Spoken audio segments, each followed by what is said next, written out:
तो आगे से भी इन पाकिस्तानियों की जुबान और दिमाग पर हमेशा कश्मीर कश्मीर कश्मीर जज्बा जंग करेंगे यही बातें घूमते रहती है। मैं जितने वीडियोस देखता हूँ उसमें यही रोना रहता है इन लोगों का।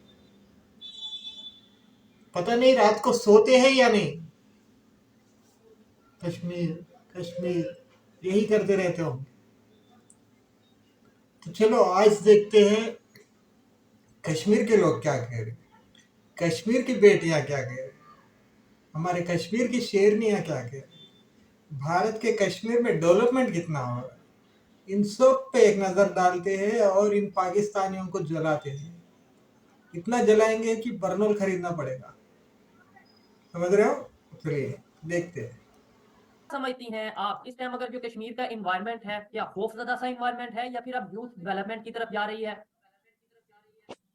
देखिए खौफज़दा मुझे समझ नहीं आता कि खौफज़दा आप किसको कहते हैं? क्योंकि खौफज़दा वो चीज़ होती है जब आपको बोलने का हक ना दिया जाए, जब आपको बात करने का हक ना दिया जाए, जब आपको पहनने का हक ना दिया जाए, जब आपको रहने का हक ना दिया जाए। तो कश्मीर में हमारे पास सारी अपॉर्च्युनिटीज़ हैं, हमारे पास सोशल मीडिया प्लेटफ़ॉर्म्स हैं, जहाँ पर हम अपनी बात रख सकते हैं। आपके चैनल पे आके बातचीत करना ये तो खुद में एक बहुत बड़ी बात है, क्योंकि अगर कश्मीर में खौफ होता, तो कश्मीरी जो है वो बाहर निकल के बात ना कर पाते, कश्मीरी जो है वो अपने पॉइंट ऑफ व्यू जो है बाहर नहीं रख सकते। तो खौफ नाम का जो लफ्ज था, जो कि पाकिस्तानियों के दिमाग में घुसाया जाता है कि वहां पर खौफ है, वहां पर रहने नहीं दिया जाता, वहां पर ज्यादती होती है मुसलमानों के साथ, तो वो कंसेप्ट खत्म हो चुका है, बहुत पहले से खत्म हो चुका है। हमारे पास आजादी है, हमारे पास सब कुछ है, डेवलपमेंट हम लोगों को मिल रही है, हमारे बच्चे इंटरनेशनली खुद को रिप्रेजेंट कर रहे हैं, हमारे बच्चे बाहर जाके पढ़ रहे हैं। हम खुद मतलब मैं कश्मीर से होने के बावजूद भी आज यहाँ दिल्ली से जो है काम कर रही हूँ विंटर्स में, मतलब दिल्ली से आके यहाँ पर इंटरव्यूज कर रही हूँ या काम कर रही हूँ फील्ड में उतर के। तो आप देखो कि हम कश्मीरियों को कितनी अहमियत दी जाती है। So what else we want, हमें और तो कुछ भी नहीं चाहिए। क्योंकि जिस तरीके से हम देखते हैं कि लोगों के एक दिमाग में एक बैठा दिया जाता है, कौन से लोगों के दिमाग में, आप लोगों वाले साइड के जो लोग हैं उनके दिमाग में बिठा दिया गया था कि नहीं कश्मीर में तो ये सब होता है, कश्मीर में वो सब होता है, औरतों के साथ गलत होता है। औरतों के साथ क्यों गलत होगा भाई? मतलब मुझे ये समझ नहीं आ रहा। मैं आप लोगों से पूछना चाहती हूँ कि अगर औरतें आप लोगों के सामने अब आके बात कर रही हैं और बोल रही हैं और आपको बता रही हैं कि Kashmir is very safe, Kashmir is totally safe now, तो आप लोगों को अब मान लेना चाहिए। तो डेवलपमेंट हो रही है, हम आगे की तरफ बढ़ रहे हैं, हम तरक्की कर रहे हैं, और इंशाल्लाह हम यही सोचेंगे कि हम तरक्की की तरफ ही बढ़ते रहें। क्योंकि जिस तरीके से कश्मीर जो है वापस स्टेज में आया है, एक बार आज अगर हम कश्मीर को देखेंगे तो कश्मीर आज बहुत ऊपर चला गया है, इकोनॉमी के हिसाब से, डेवलपमेंट के हिसाब से। इवन आपने देखा कि रेलवेज का काम कश्मीर में स्टार्ट हो चुका है, हॉस्पिटल का काम कश्मीर में स्टार्ट हो चुका है, रोड्स जो है वो हमें फिर से एक बार प्रोवाइड की जा रही है। जो इलाके थे बॉर्डर इलाके, जहां पर पहले सिक्योरिटी की वजह से लोगों को नहीं जाने दिया जाता था या बहुत परमिशन वगैरह जो है ली जाती थी वहां पर जाने के लिए, आज वहां पर टूरिस्ट जा रहे हैं। आज करना में यानी कि मेरे गांव में सबसे बड़ा मंदिर बनाया गया, वहां पर आज टूरिस्ट जा रहे हैं, पूजा कर रहे हैं। मेरे खुद के वहां पर जो मुस्लिम भाई हैं वो वहां पर उन टूरिस्ट का वेलकम कर रहे हैं। तो कश्मीर तो तरक्की कर रहा है, कश्मीर तो आगे बढ़ रहा है। अब आई डोंट थिंक सो कि बार बार इस चीज को रिपीट करने से इन लोगों के दिमाग में असर हो रहा है, इन लोगों को पता चल रहा है कि हम क्या बोल रहे हैं या नहीं बोल रहे हैं, वो तो मैं कुछ नहीं कह सकती। तो देख लिया क्या कह रही है कश्मीर की बेटी। ये है कश्मीर के शेरनियां, हमारे कश्मीर के, भारत के कश्मीर के। बेबाक बोलते हैं। पाकिस्तान में किसी महिला, कोई महिला इतनी बेबाक बोलती है? तो आओ अब तुम्हारी आंखों चकाचांद हो जाते हैं, हो जाएंगे जब ये डेवलपमेंट देख। चलो देखो, जलना मना है। आओ पाकिस्तानियों।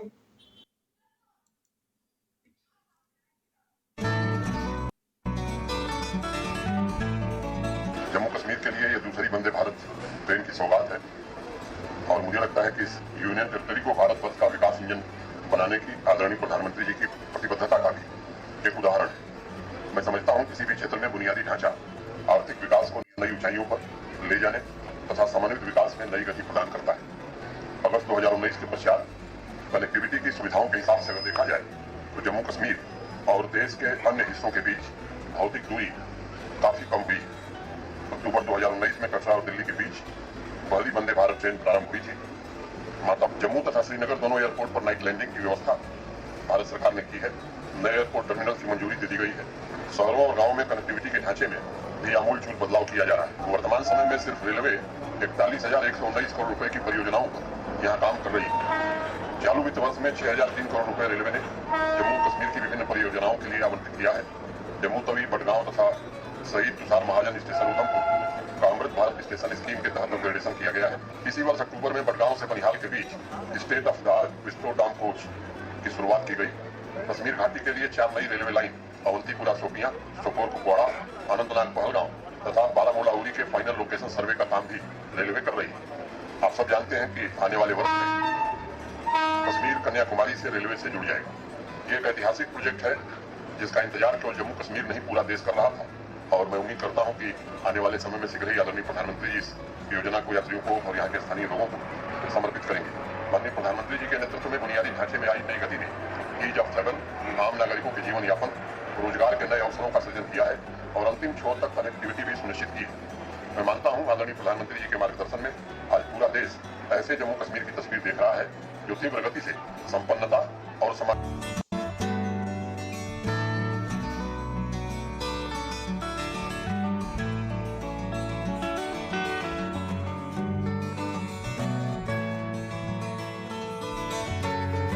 कश्मीर अहेड में आपका स्वागत करते हैं। क्या बदला है जम्मू और कश्मीर में? सवाल तो सब करते हैं पर इस चीज पे गौर कोई नहीं करता। आप देख सकते हो मैं कैसी गाड़ी में बैठी हूँ और कितनी सफाई वाली गाड़ी में बैठी हूँ।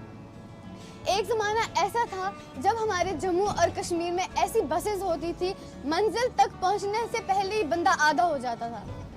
बसेस ऐसे हिलती थी, लगता था जैसे हम रेड़े में बैठे हैं।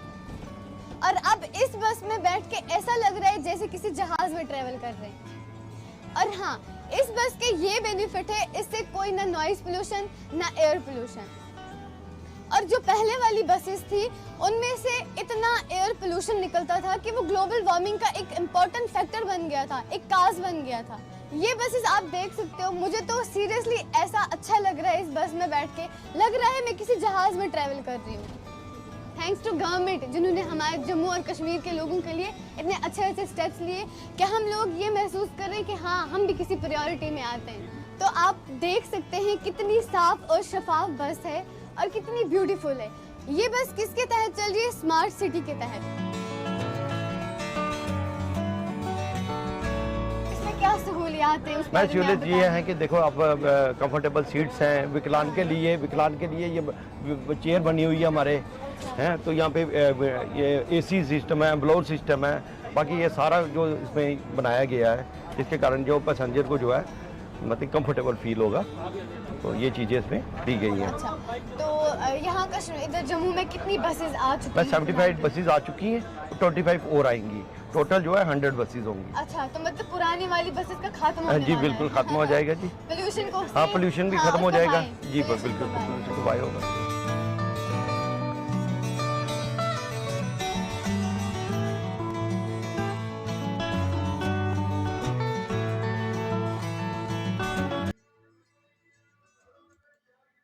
तो देख लिया पाकिस्तानी भाषाओं, दिल गई, मजे आए।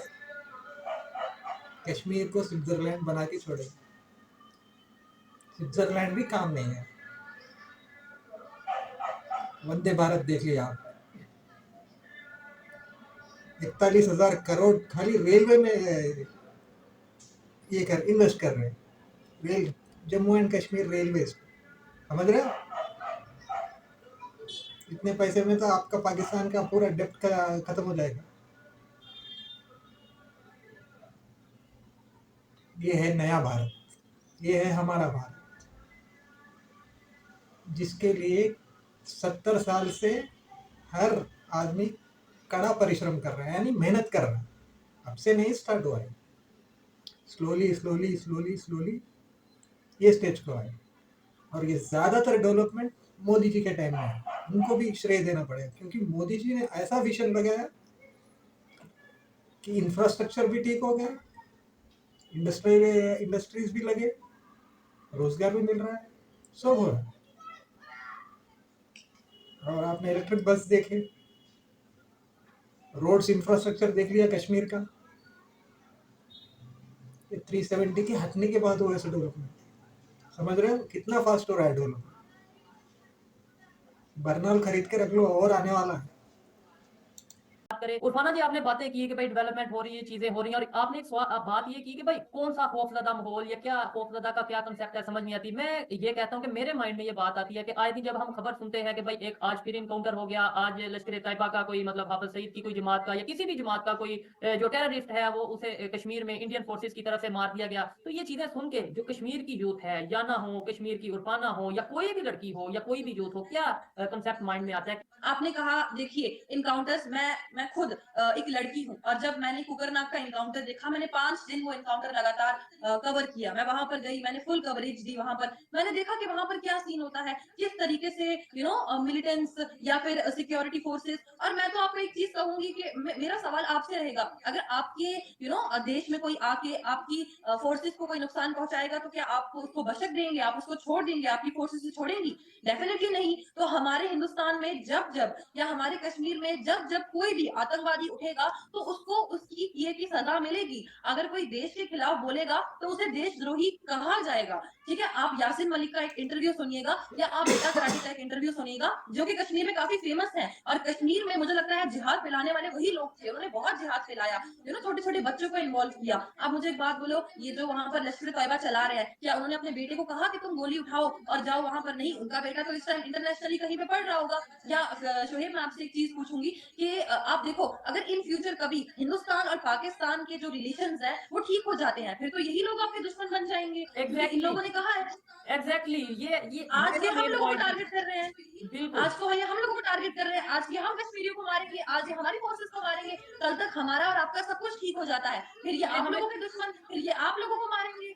उससे वो भी मैं बात करूंगी, लेकिन मैं आपसे एक और चीज डिस्कस करना चाहती हूँ कि आपने कहा खौफ। देखिए, जब हमारे कश्मीर में कोई भी आतंकवादी आएगा, तब इनकाउंटर होंगे और तब उसको मार गिराएंगे, क्योंकि हम नहीं चाहते कि उनकी वजह से हमारे बच्चे खराब हो, उनकी वजह से हमारे बच्चे इन्वॉल्व हो, हमारी कश्मीर में कोई भी प्रॉब्लम हो। और सिक्योरिटी फोर्सेस अपना काम कर रही है, उनको उनका काम करने देंगे, तो यही चीज यहीं पे डिस्कस, यानी कि यहीं पे खत्म हो जाती है कि खौफ तब तक था जब तक हम बाहर नहीं निकल पाते थे। अगर तब जब वो पहले वाला दौर था और लड़कियां इस तरीके से निकलेंगी और उन्हें छोड़ दिया जाएगा, बिल्कुल भी नहीं। बहुत रोक टोक थी, बहुत सारी चीजें, बहुत फतवे निकलते थे, नोटिस तुम्हारे घर पे आ जाता था कि भाई इस लड़की को बोलो सुधर जाए, नहीं तो हम इसको पब्लिकली ठोकेंगे। आज ये सारी चीजें नहीं है, आज इस चीज को पूरे तरीके से खत्म कर दिया है। आज कश्मीर में फेस्टिवल्स होते हैं, म्यूजिक फेस्टिवल्स होते हैं, कल्चरल प्रोग्राम्स होते हैं, आज एक्टर्स हैं कश्मीर में। आज कश्मीर मतलब बहुत आगे बढ़ चुका है, और आज कश्मीर में सब कुछ है। और सिक्योरिटी फोर्सेस अपना काम कर रही हैं, चाहे लश्कर तैयबा हो, चाहे हिजबुल मुजाहिदीन हो, चाहे ISIS हो, जो भी कश्मीर में कदम रखेगा उसको मार दिया जाएगा। बात खत्म, बात खत्म। जो भी कश्मीर में कदम रखेगा उसको मार दिया जाएगा। बात खत्म बोल दिया हमारी कश्मीर की शेरनी ने, कश्मीर की बेटी ने। बात खत्म बोले तो खत्म। अब सावधान हो जाओ आप लोग, ये नया कश्मीर है, नया भारत है, समझ रहे हो?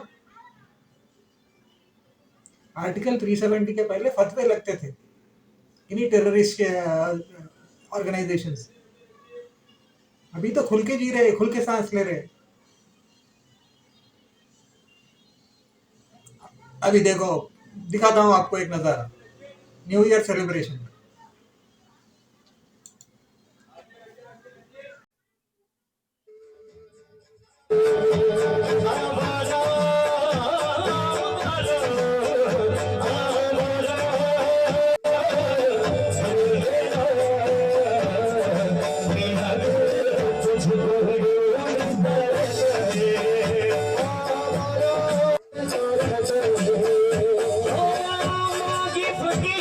बहुत अच्छा लग रहा है। बहुत एक्साइटेड है हम ये देखने के लिए, और मतलब हमारे कश्मीर में कुछ नया हो रहा है तो बहुत ही ज़्यादा अच्छा लग रहा है। मुझे बहुत ज़्यादा प्राउड फील हो रहा है कि हमारा कश्मीर आगे बढ़ रहा है, और न्यू ईयर का सेलिब्रेशन हो रहा है, तो मुझे बहुत ज़्यादा अच्छा लग रहा है। एंड आई होप कि सारे लोग एंजॉय कर रहे होंगे इस चीज़ को। एंड मेरी तरफ से सबको हैप्पी न्यू ईयर। बहुत ज़्यादा अच्छा फील हो रहा है, बहुत अच्छा लग रहा है। देखिए कितना अच्छा लग रहा है, कितने टूरिस्ट है यहाँ पे, कितने लोकल्स है यहाँ पे, कितना एंजॉय कर रहे हैं। ये मेरी एक मतलब मैसेज है होल इंडिया के लिए कि यहाँ आए, कश्मीर एंजॉय करें, यहाँ टूरिस्ट आए, हालात बहुत अच्छे हैं। तो नए साल पे ये बहुत अच्छा लग रहा है। तो नए साल पे क्या आप प्रार्थना करते हैं पूरे इंडिया के लोग, साथ साथ कश्मीर के लिए? मैं पूरे इंडिया को एक इनविटेशन दे रहा हूं कि कश्मीर आए, यहाँ एंजॉय करें। यहाँ बिल्कुल बहुत अच्छी जगहें हैं देखने के लिए, तो उनके लिए ये इनविटेशन है नए साल पे। इंशाल्लाह जो आने वाला टाइम है वो इससे भी अच्छा होगा। और आज हमारी दिली तमन्ना यहाँ पे पूरी हो गई है। इस लाल चौक में 3 बजे से 4 बजे तक लोग डरते थे आने को, कहते थे अभी ना कुछ खराबी हो जाएगी। आज देखो लोग शांति से, अमन से यहाँ पूरी रात को सेलिब्रेट करने के लिए आए हैं। 2024 का ये दिन, 2024 का ये साल मनाने के लिए लोग दूर दूर जगहों से, पकवाड़ा से कुछ लोग आए हैं यहाँ पे सेलिब्रेट करने के लिए, इस साल का ये दिन मनाने के लिए। यहाँ पे लोग देखो कितने हुजूम में आए हैं। मैं इन सारे लोगों को मुबारकबाद देता हूँ कि लाल चौक के सामने आज ये पूरी रात को 2024 के आने वाले दिन का इंतजार में ये साल मना रहे हैं। भाई जो आज 2023 जो इख्तिताम पजीर हो रहा है और 2024 जो आने वाला है, इसके लिए मैं इतना ही कहूँगा कि आज हम सब यहाँ पे लाल चौक के ऐतिहासिक घंटाघर पे इस समय सभी यहाँ पे आए हुए हैं, इस ऐतिहासिक प्रोग्राम को देख रहे हैं। और मैं खासतौर से एक बात तो कहूँगा जरूर, मेरे दोस्त राजकुमार जी भी शिमला से आए हुए हैं, तो बहुत हजारों की तादाद में यहाँ लोग आए हुए हैं। तो मैं इतना ही कहूँगा कि मेरी जिंदगी में 40 साल की उम्र है, 40 साल मेरी उम्र है, और 40 साल में पहली बार लाल चौक पे ऐसा ऐतिहासिक प्रोग्राम हो रहा है। मैं यहाँ पे आया हूँ, मैं इस ऐतिहासिक प्रोग्राम की इसमें एक पार्ट बनना चाहता था, क्योंकि मैं I am working as a रहबरी खेल, आपको बता दूं तो जो इसलिए मैं बच्चों को सिखाता हूँ एंटरटेनमेंट प्रोग्राम्स। सो मैं इस प्रोग्राम का पार्ट बनने के लिए आज आया हूँ, ताकि बच्चों देखो ये एक बहुत ही ऐतिहासिक दिन है। यहाँ पे एंटरटेनमेंट हो रहा है, हम सब मिल रहे हैं यहाँ पे। हम सब जैसे राजकुमार जी मेरे दोस्त आए, तो मैं बताऊँ सारे लोग आज मिले, हजारों की तादाद में, हिंदू, मुसलमान, सिख, ईसाई सब मिले हैं ऐतिहासिक घंटाघर के सामने। और 40 साल की मेरी जिंदगी में पहली बार यहाँ पे ये इतना ऐतिहासिक प्रोग्राम हुआ। I love this. तो आगे मजे, दिमाग सीधा हो गया। तो ये है कश्मीर, आर्टिकल 370 हटाने के बाद का कश्मीर। खुश है, खुशहाल है, कश्मीर की आवाम खुश है, जनता खुश है। यहाँ कोई भेदभाव नहीं, हिंदू, मुस्लिम, सिख, ईसाई सब साथ में रहे। आगे और आगे देखते हैं।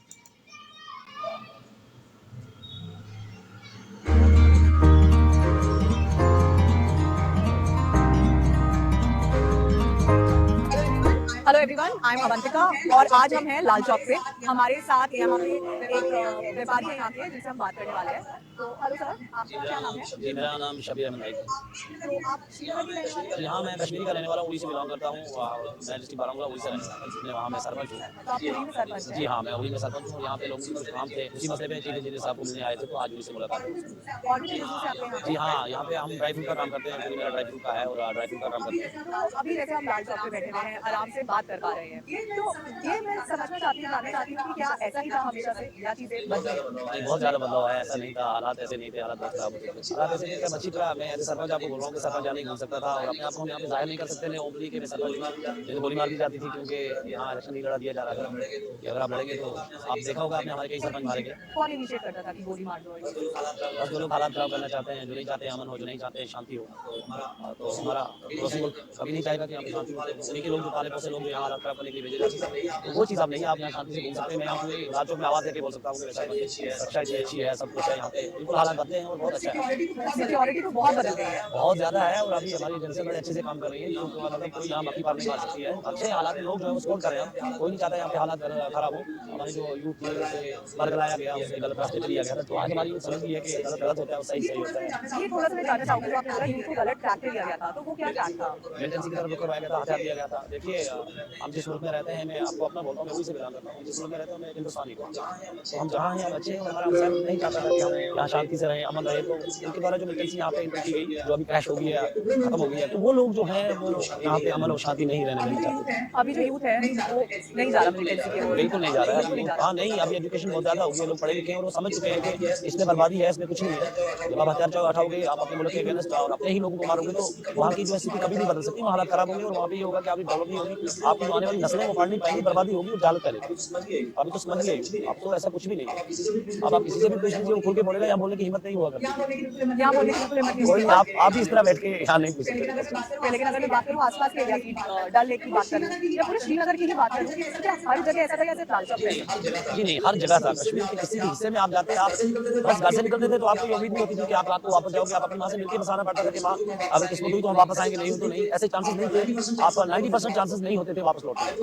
आज तो आप के जहन में वो चीजें नहीं है, वो आप एंजॉय करो, घूमो। यहाँ देखो कितने टूरिस्ट आ रहे हैं, लाखों की तादाद में आ रहे हैं। देख रहे हो क्या कह रहे हैं कश्मीर के ये सरपंच है उरी में, वो भी बॉर्डर एरिया है, ये कह रहे हैं पड़ोसी मुल्क पाकिस्तान टेररिज्म फैलाता था।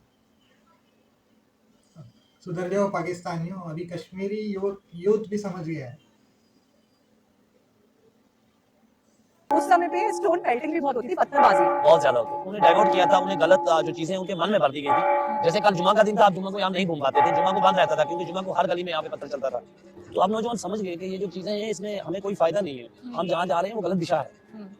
आप मुझे बोलिए, मेरे हमसाये को खाने के लिए खुद नहीं, मैं जा रहा हूँ, मैं मूली में, मेरे सामने पाकिस्तान है, मेरे घर से 1 किलोमीटर दूर की दूरी में जो है पीओके गया, 1 किलोमीटर खाली। तो आपको कितना सेफ फील होता है वहाँ पे उस एरिया में? नहीं, हम सेफ हैं, हम अपने मुल्क में हैं तो हम तो सेफ हैं। आप बोल रहे हो कि आप पीओके से 1 किलोमीटर की दूरी पे आपका घर है, लेकिन आपको सेफ फील होता है अपने घर में? नहीं, हम सेफ हैं, लेकिन हमें वहाँ के हालात पता है। तो बीच के जो लोग थे इनको हालात वहाँ के पता है, हमको पता है वहाँ के हालात है, वहाँ कैसे लोग हैं। आप ऐसे कीजिए, आप एक बात, यहाँ पे हमारी बेटी बहन कोई भी आप यहाँ भी कैंप में भेज दीजिए, आपकी बेटी सेफली वापस आएगी।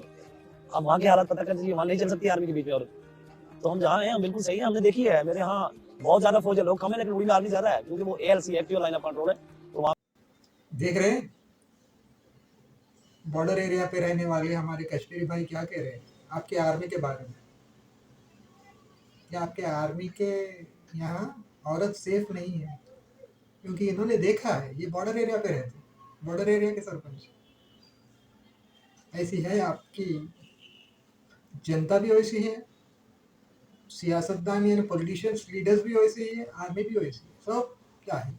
पे तो फौज होगी क्योंकि दुश्मन मुल्क की फौज भी साथ में बैठी हुई है, तो हमें पता है वहाँ क्या हालत है, हम खूब जानते हैं वहाँ का हालात क्या है। वहाँ तो भूखे रहते हैं लोग, यहाँ 3 रुपए चावल ले रहे हैं, हम 3 रुपए वहाँ पे चावल लेते हैं। उड़ी में जो बॉर्डर एरिया में वहाँ पे 3 रुपए अभी सरकार चावल दे रही है और पिछले 2 साल से पैसा नहीं ले रही है लोगों से। तो आप उस पार जाओगे तो 140 रुपए 150 रुपए आप चावल खरीद रहे हैं, तो कहाँ से? अच्छा ये बताइए, आपने जो पूरा इस बारे में बात की, सिक्योरिटी बहुत ज्यादा बेहतर हो गई है पहले से, तो क्योंकि सिक्योरिटी बेटर हो गई है, क्या इससे लोगों को in terms of employment, in terms of businesses फायदा हुआ है? लोगों के बिजनेसेस बड़े हों, हो सकता है कि वो अब सप्लाई पहले नहीं कर पाते हो, रेस्ट ऑफ इंडिया कर पा रहे हो, ये सारी चीजें बढ़ी। जहाँ मेन सिटी की बात करें तो मेन सिटी में ये चीज बढ़ी है, ये बढ़ी है। हाँ, जैसे श्रीनगर है, ये बड़े ये बिजनेस हब है यहाँ पे, ये चीज बढ़ी है क्योंकि टूरिस्ट आ रहे हैं, बहुत ज्यादा आ रहे हैं, तो यहाँ पे बिजनेस बढ़ेगी क्योंकि टूरिस्ट ज्यादा आ रहे हैं। पहले नहीं आ पाते थे, वो डरते थे और एक आध बंदा जो है वो कहीं ब्लास्ट कर देता था, जो गलत आदमी था, टूरिस्ट मारा जाता था, तो उसके बाद फिर वो डर जाते थे, नहीं आते थे। तो अभी खुल रहा है, अभी वो आके एंजॉय करते हैं, घूमते हैं। सिक्योरिटी हमारी अलर्ट है, JKP और आर्मी जो है यहाँ पे बिल्कुल अलर्ट है, एजेंसी हमारी अलर्ट है। सबसे बड़ी बात मैं आपको कहूँ कि नौजवान समझ गया है, हाँ, जवान समझ गए कि हमें इसमें कोई फायदा नहीं, इसलिए कोई आप देखें कभी आप स्ट्राइक नहीं देखेंगे, कभी हड़ताल नहीं देखेंगे। जैसे मैंने अभी देखा आते हुए रेड लाइट लगी हुई है, तो मैंने चेक किया तो किसी ने मुझे बताया 2-3 साल पहले लगी, उससे पहले यहाँ पे रेड लाइट का सिस्टम ही नहीं था। तो ये मतलब ये एग्जाम्पल की तरह बता दूं आपको। मैं बीजेपी का तो आदमी नहीं हूँ, लेकिन जो काम करे हमारे जो प्राइम मिनिस्टर हैं मोदी जी, उन्होंने डेवलप किए, अच्छे काम किए और डेवलप हुई है, तो हम कभी नहीं कहेंगे कि नहीं हुई है।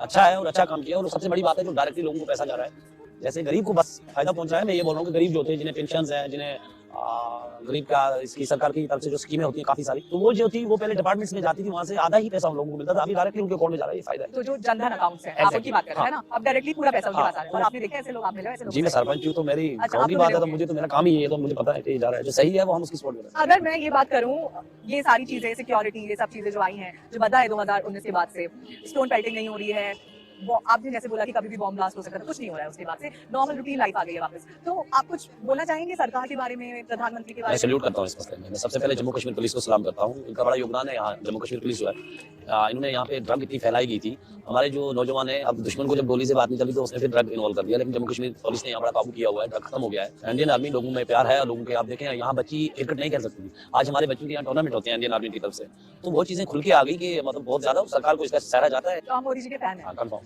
लेकिन अगर वो जा रहे थे दूर दूर तो अच्छे काम भी हो रहे होंगे। हाँ, हो रहे हैं, इसमें कोई शक नहीं है, उनके फैसले अच्छे होते हैं, फैसला मुझे बड़ा अच्छा लगता है। अभी वो बोल देंगे हटाना है तो बस हटेगा। वैसे आपको क्या लगता है उन्होंने क्या कहा, क्या किया? कुछ ऐसे एग्जांपल जो आपको लगता है कि उन्होंने कहा और किया है? बहुत कुछ किया, बोला करप्शन खत्म होगी, अभी 99.9% करप्शन नहीं है। पहले करप्शन इतनी थी कि आप सोच नहीं सकते थे, यहाँ पे तो आप राशन कार्ड बनाने के लिए 5 रुपये दिया जाता था। आज तो 100 बार जो मुलाजिम है वो सोचता है नहीं, पैसा नहीं लेना, फ्री में आपके काम हो रहे हैं।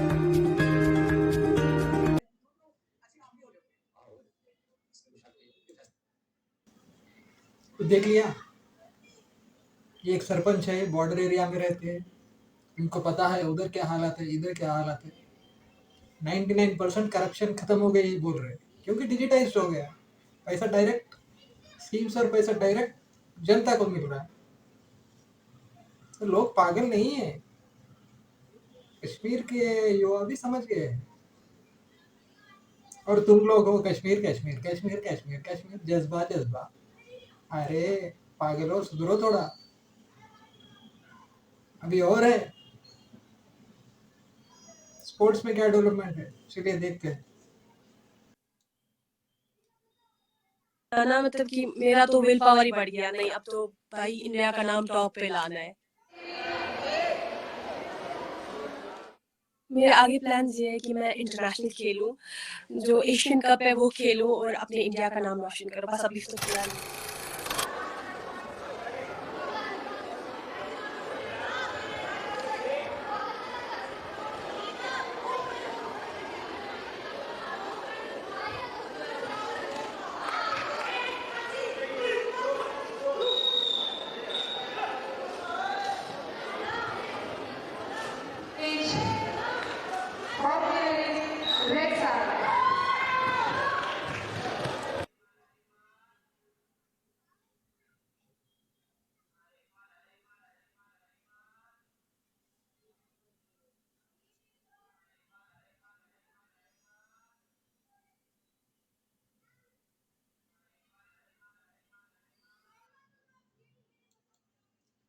तो देख लिया, ये है भारत के कश्मीर के शेर और शेरनी।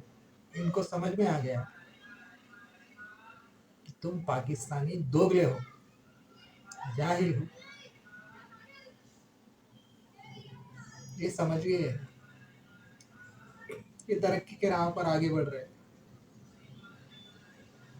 उनका उद्देश्य है देश का नाम करना, भारत का नाम करना। तो ये है नया भारत, ये है हमारा कश्मीर, नए भारत का नया Kashmir after abrogation of article 370 हटाने के बाद। सुधर जाओ। बर्नौल रेडी कर लिया। अरे बर्नौल भी मेड इन इंडिया है, हमें भी जाना पड़ेगा। ठीक है, वया दुबई भी जाते हैं, 20 का 100 रुपए में खरीद, तुम उसी काबिल। तो कैसी लगा दोस्तों आज की वीडियो? लाइक कीजिए, सब्सक्राइब कीजिए, प्लीज शेयर कीजिए। भारत का वासी हूँ, आगे बढ़ाइए। राम राम, धन्यवाद, जय हिंद।